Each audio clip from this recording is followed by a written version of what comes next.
और अब बात होगी दिल्ली में सजे बाबा बागेश्वर के दिव्य दरबार की।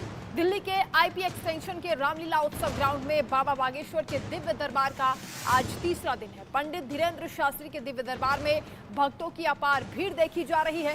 पहले दिन भी बड़ी संख्या में भक्त दरबार में पहुंचे। 3 दिनों के हनुमान कथा की शुरुआत गुरुवार को 21 कुंडलीय यज्ञ से हुई।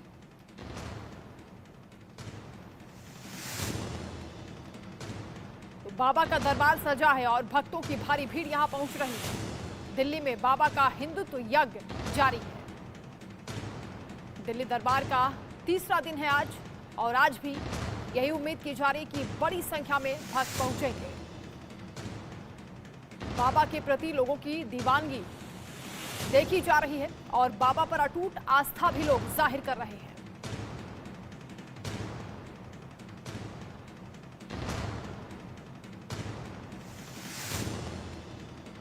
बाबा के दरबार के अलग अलग रंग आप देख रहे हैं तस्वीरों के जरिए। एक तरफ बाबा किस तरह आशीर्वाद दे रहे हैं, कथा सुनाने का भी उनका अलग अंदाज है और यही लोगों को अपना मुरीद बना रहा है।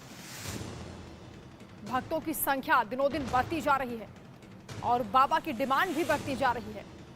दिल्ली में आयोजन चल रहा है, बाबा बागेश्वर हनुमंत कथा कर रहे हैं। आज तीसरा दिन है और किस तरह भक्त उनके प्रेम में पागल हो रहे हैं वो तस्वीरें भी आप देख रहे हैं।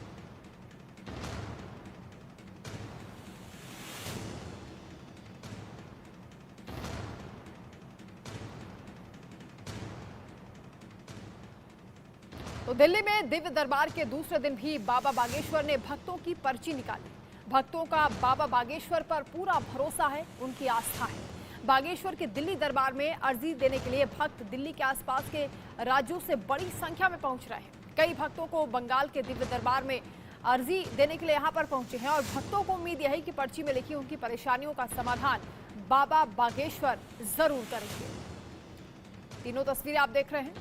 पहला दिन किस तरह बाबा ने कथा सुनाई, दूसरा दिन भक्तों की भारी भीड़ उमड़ी और हर कोई उनकी एक झलक पाने के लिए बेताब दिखा। कैमरे में उन्हें कैद करते हुए लोग नजर आए और तीसरे दिन की तस्वीर भी आपको दिखा रहे हैं। जिन भक्तों की अर्जी बाबा ने स्वीकार की, किस तरह से भाव विभोर हो रहे हैं वो तस्वीरें हमने आपको दिखाई है।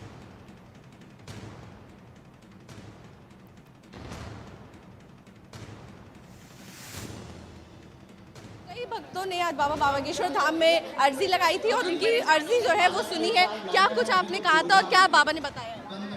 वो सब तो मैंने सिर्फ बालाजी को ही बताया था और उन्होंने मुझे बता दिया जो मैंने बताया था। क्या कुछ बताया? मैंने अपनी लाइफ के बारे में सब कुछ और जैसा मैंने बताया था उन्होंने वैसा ही बता दिया। क्या आपने ये चीजें पहले भी किसी को बताई थी? आप अपना सॉरी, क्या आपने ये चीजें अपने बारे में किसी को बताई थी? बालाजी को बताई थी मैंने। हर मंदिर में जाके मैं उन्हें ही बताती थी बस, और किसी को नहीं बताई मैंने। और जो इन्होंने बताया वो बिल्कुल सही था। बिल्कुल सही था। कई भक्तों ने अपनी अर्जी लगाई है, उसमें से ये एक है। क्या कुछ बात की थी आपने बाबा बागेश्वर? पारिवारिक समस्या थी, मन में थी विचार, वही उनको बताया, उन्होंने वही लिखा है। आपने किसी को पहले बताया था? नहीं, मैं अकेला बैठा था, कोई किसी से बात नहीं की। क्या नाम है आपका? नंद किशोर। कहाँ से आप? ये पटपड़गंज मंडावली। अच्छा, तो आपकी जितनी भी दिक्कतें थी सब दिखाई। एक बार पर्चा दिखा सकते हैं आप? अच्छा दिखा सकते हैं एक बार?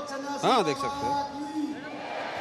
जो बाबा बागेश्वर धाम ने पहले से ही लिख के रखा था और वो बता रहे हैं कि वही चीज़ें उन्होंने लिखी हैं जो इस व्यक्ति ने अपने मन में कही थी या फिर जो इनको दिक्कतें थी वही इन्होंने बताई हैं। कैमरा पर्सन अविनाश के साथ आरजे सेठ, इंडिया न्यूज़, दिल्ली। इस वक्त हम उत्सव मैदान में मौजूद है। ये वही मैदान है जहाँ पे बाबा बागेश्वर धाम यानी कि धीरेन्द्र शास्त्री की 2 दिन से कथा हो रही है। आज इसका दूसरा दिन है और आज दिव्य दरबार लगा था जिसमें बाबा ने रैंडमली किसी को भी उठा के उनकी दिक्कतों का पर्चा बना दिया। और उन लोगों से हमने बात करी जिनको बाबा बागेश्वर धाम धीरेन्द्र शास्त्री ने अपने पास बुलाया था। उन लोगों ने बताया कि उन्होंने अपनी तकलीफें किसी को नहीं बताई थी, लेकिन वही पर्चा धीरेन्द्र शास्त्री जी ने वही तकलीफें उन पर्चे पे लिख गई।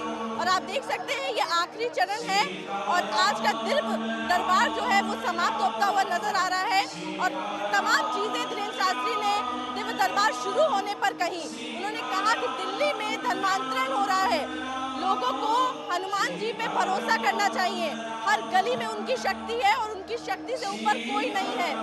हिंदू राष्ट्र की एक बार फिर धीरेन्द्र शास्त्री ने बात की है। आपको बता दें कि कुछ दिन पहले धर्मांतरण का मामला दिल्ली में सामने आया था, जिसको लेकर धीरेन्द्र शास्त्री ने कहा है भक्ति की बहुत जरूरत है। जो लोग धर्मांतरण करवा रहे हैं वो अपनी पोटली बांध ले। धर्मांतरण को लेकर बड़ी बात कही है धीरेन्द्र शास्त्री ने। आज दूसरा दिन है और कल भी धीरेन्द्र शास्त्री दिल्ली में रहने वाले हैं। कल भी कथा जो है वो लोग दिल्ली के धीरेन्द्र शास्त्री के यहाँ उत्सव मैदान में आकर सुन सकते हैं। दिव्य दरबार आज सजा था जिसमें धीरेन्द्र शास्त्री ने लोगों की दिक्कतों को सुना और उनकी दिक्कतों को सुने बिना पर्चा तैयार कर दिया। शक्ति है या जो भी कहिए, लेकिन लोगों में वो भावना, वो उत्साह नजर आया। कैमरा पर्सन अविनाश के साथ आरजू सेठ, इंडिया न्यूज, दिल्ली। बागेश्वर धाम यानी कि धीरेन्द्र शास्त्री का आज दिल्ली में तीसरा दिन है। लोगों में उत्साह उतना ही है जितना पहले दिन था। और आपको बता दें आज का भी दिव्य दरबार जो है वो सजकर तैयार है। आप देख सकते हैं हजारों की संख्या में, लाखों की संख्या में लोग जो है वो दिल्ली के आईपी एक्सटेंशन के उत्सव मैदान में उत्सव मनाने के लिए पहुंचे हुए हैं। लोगों से जानते हैं आखिर क्या मनोकामना है जो लेकर लोग यहाँ पर पहुंचे हुए हैं, क्या कुछ कहना चाहते हैं। कहाँ से आई हैं आप? दिल्ली से। क्या कुछ मनोकामना है जो लेकर आई है? क्या मनोकामना है जो लेकर आई है? भगवान जानते हैं कब बुलाएगा। अंतर्यामी वो है। ये अंतर्यामी वो है, इस तरीके की बात है कहने की। आप देख सकते हैं भक्तों से भरा हुआ है। आज दिव्य दरबार लगने वाला है जिसमें बाबा बागेश्वर धाम लोगों की पर्चियां निकालेंगे। बाबा बागेश्वर धाम धीरेन्द्र शास्त्री जाने जाते हैं लोगों का वर्तमान भविष्य बताने के लिए। और जो लोग यहाँ पर पहुँचे हुए हैं, मैम कहाँ से आई हैं आप? मैं वैशाली से आई हूँ, गाजियाबाद से। क्या कुछ मनोकामना है जो यहाँ लेकर पहुँचे? कितनी मैंने अर्जी लगाई है और उम्मीद है कि हो जाए पूरी। लगता है आपकी पर्ची खुलेगी आज? लग रहा है पोल पट्टियाँ खुलेंगी, सबकी पोल पट्टियाँ खुलेंगी। सबकी पोल पट्टियाँ खुलेंगी। तो जिस तरीके से बाबा कई चीजें बता देते हैं लोगों के बारे में और इसीलिए लोग जो है वो यहाँ पहुँचे हुए हैं। कहाँ से आई हैं आप? आपने पर्ची लगाई है, क्या कुछ कहना चाहती है? इसको दिक्कत है इसको। अच्छा तो बोलिए। मेरे को इसको बागेश्वर को दिखाना है, बाबा को दिखाना है इसको। क्या तकलीफ है? क्या तकलीफ है? क्या तकलीफ है? इसको सुनाई नहीं दे रहा, दिखाई नहीं दे रहा। देखिए अर्जी लगाई है इन्होंने, इनकी बेटी को अपनी लेकर आई है जो सुन नहीं सकती है, जो देख नहीं सकती है। तमाम ऐसे लोग हैं जो यहाँ पर पहुँचे हुए हैं बहुत सारी श्रद्धा के साथ, बहुत सारी उम्मीद के साथ कि बाबा उनकी समस्याओं को सुनेंगे और उसका समाधान निकालेंगे। देखिए तमाम लोग यहाँ पर पहुँचे हैं, हम उनसे जानना चाहेंगे। कहाँ से आए हैं आप? शकरपुर से। सर क्या उम्मीदें हैं बाबा से और क्या कुछ तमन्नाएं लेकर आए हैं? बाबा जी के प्रति हमारी बहुत आस्था है और हम बालाजी के भक्त हैं।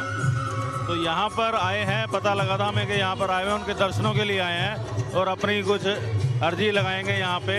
जो हमारी जो हमारी मतलब जैसे कि जो परेशानियाँ हैं वो परेशानियाँ हमने शेयर करनी है इनके साथ। लोग अपनी परेशानियां लेकर यहाँ पहुँचे हुए हैं। हर तरीके के लोग यहाँ आए हैं, चाहे वो दिव्यांग हो। आप देख सकते हैं उस साइड मेरे मैं कैमरा पर्सन से रिक्वेस्ट करेंगे कि वो आपको दिखाएं कि किस तरीके से जो लोग हैं। देखिए हर तरीके के लोग जो यहाँ पर पहुँचे हुए हैं। आप देख सकते हैं इस लाइन में दिव्यांग लोग बैठे हुए हैं जो बाबा से मिलने के लिए यहाँ पर पहुँचे हुए हैं। क्या कहना चाहेंगे बाबा के दरबार में? जय श्री राम। जय श्री राम के नारे लेकर लोग यहाँ पर लगातार नारे लगा रहे हैं। और आप देख सकते हैं, देखिए किस तरीके से हर वर्ग के लोग, बुजुर्ग हो, जवान हो, महिलाएं हो, हर कोई यहाँ पे बाबा के दरबार में पहुँचा हुआ है। आज अर्जी का दिन है, बाबा पर्चियाँ खोलेंगे और लोगों की समस्याओं को, क्योंकि बाबा जाने जाते हैं वर्तमान और भविष्य बताने के तौर के लिए। और इसी को देखते हुए आज बाबा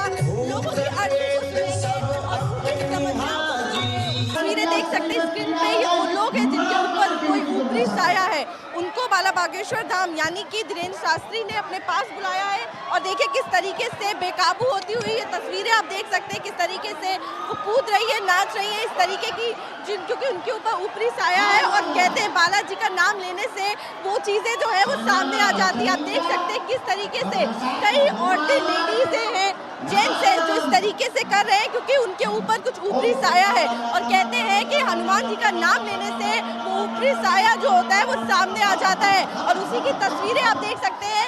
ये बाबा बागेश्वर धाम का ये दिल्ली में लगा हुआ धाम है, आईपी एक्सटेंशन उत्सव में, जहाँ पे इस तरीके की चीजें आप देख सकते हैं विजुअल्स, किस तरीके से जो ऊपरी साया है इन औरतों के ऊपर वो सामने आ गया है।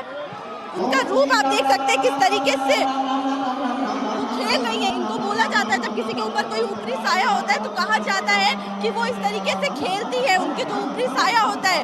और यही वो तस्वीर है जिसमें आप देख रहे हैं बाबा बागेश्वर धाम का आज अर्जी का दिन था, दिव्य मंच जो था वो सजा था और लोगों बाबा बागेश्वर धाम ने अर्जी लोगों की सुनी। और उसके बाद जिनके ऊपर कुछ ऊपरी साया था वो औरतें जहाँ पर भी मौजूद थी वहाँ से चिल्लाने लगी।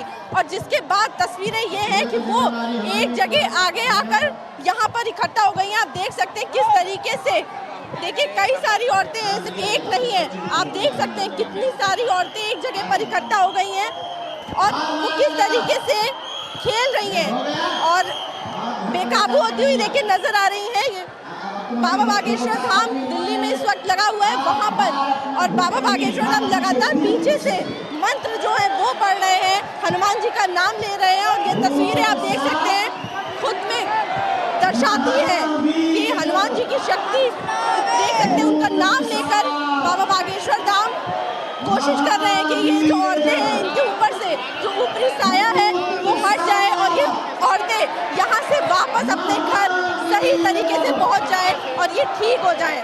कैमरा पर्सन अविनाश के साथ आर2Z इंडिया न्यूज़ दिल्ली।